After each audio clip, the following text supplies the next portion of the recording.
Mr. Seetharaman, good having you. Thanks so much for taking the time out and being with us. If I try and slice and dice your quarterly performance, there are a few positives that come out this time around. More notably for me was the operating cash flow to EBITDA performance at the end of quarter 4. And I'll get to that in a moment. Could you describe whether this performance on operational metrics and the bottom line and the revenue growth is something that you had penciled for, or is there some spillover that has happened into quarter 1 and quarter 2? Okay. Good morning to you, Neeraj, and good morning to all your viewers. Thank you for the opportunity. I think to start with, it's been a historic high year for us.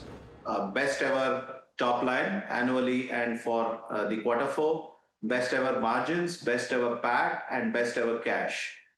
We are sitting on, as you rightly said, a very strong set of operating cash flow is what we have been able to deliver, over 350 crores. And if you take it as a cash generation to PAT, it's about 1.2x of PAT is what we have generated as cash for the year.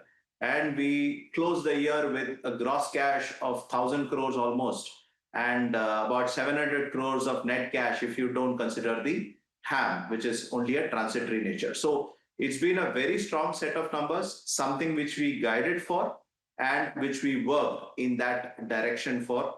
Margins, top line, mix, whether it is India, overseas, municipal, industrial, EPC, O&M, all of these have been in the direction and in the lines of what we envisage and what we guided.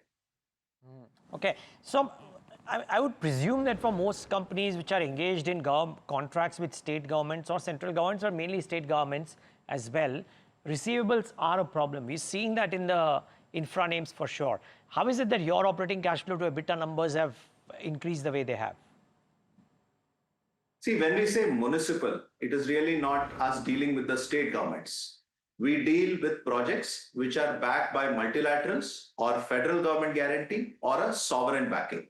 So we never depend on the state's exchequer for our payments. So that way we've been able to improve our quality of the order backlog significantly. And this is also reflecting very well in the receivables. If you see, we work on a net working capital days of somewhere around 109, 110 days, which is in the range that we also have been telling that with growth, this is the kind of range that you should expect, and we're very strong there. And the operating cash is a reflection of how we have been able to manage the quality of book as well as collection efficiency, and of course, the pace of execution and billing.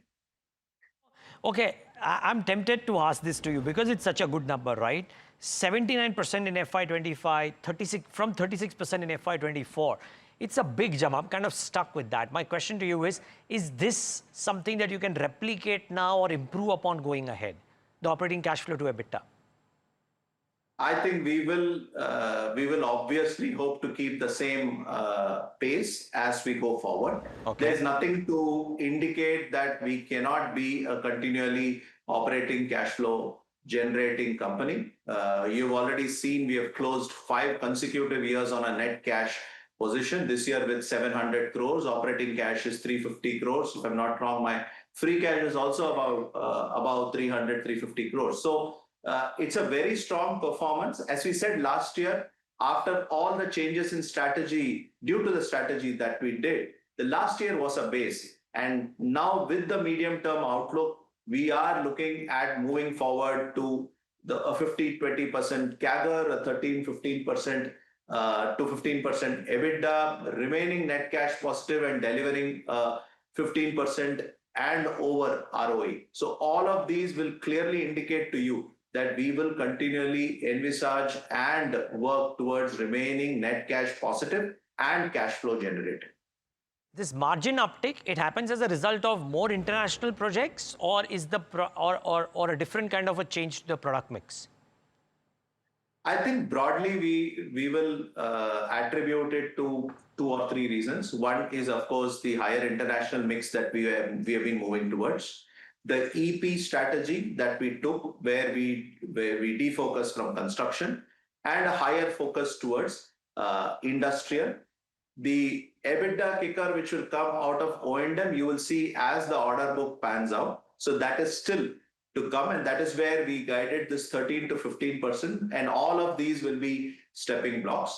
From a product perspective, already we are very well invested on desalination, reuse, wastewater treatment, and industrial treatment, and that will continue to remain our focus and occupy a majority of our order book as well as execution. Got it. This focus on industrials to increase it to what, if I'm not wrong, 30%, right? I mean, why is that the case? See, industrial, the projects are more, the appreciation for technology is better. They are shorter in terms of duration. They give you an opportunity to go for more EP versus EPC projects. So all these are significantly better drivers. And of course, you know, we deal with very, very highly rated companies across the world. Majority of our order book is for the oil and gas, where money is never a factor, execution is the factor, and we have a very strong execution attitude. And that is where there will be incremental margins. We'll be able to invest in technology, and also the cash flows are much, much better. One final question, Mr. Seetharaman, and that is around order bookings, right? You want a higher share of book to bill. The order backlog looks okay right now. What is in store for FY26? Any large order wins in the annual, or would you do shorter duration, small ticket sized orders as a preference? No, I think our smallest, I would say our averages have gone up, and we don't now generally take small ticket size. We are a big player. We are amongst the top 3 companies in the water sector globally. So our ticket sizes are significantly going up. You saw even in this year, we took an order which was almost $370 million along with our consortium partner. We have already given a preferred bidder status for about 3,000 crores of orders, which in the next couple of months will fructify. These are again a mix of medium size and large size ticket orders, and all the orders that we are looking at today. And our focus area is mainly Middle East and Africa, where the ticket sizes are much bigger than India. So our ticket sizes will go up as we move forward. We will look for larger, more technically complex and marquee projects with marquee customers. Okay. Well, we'll leave it at that, Mr. Seetharaman. Thank you so much for taking the time out and being with us. Really appreciate your time. All the best for the quarters ahead.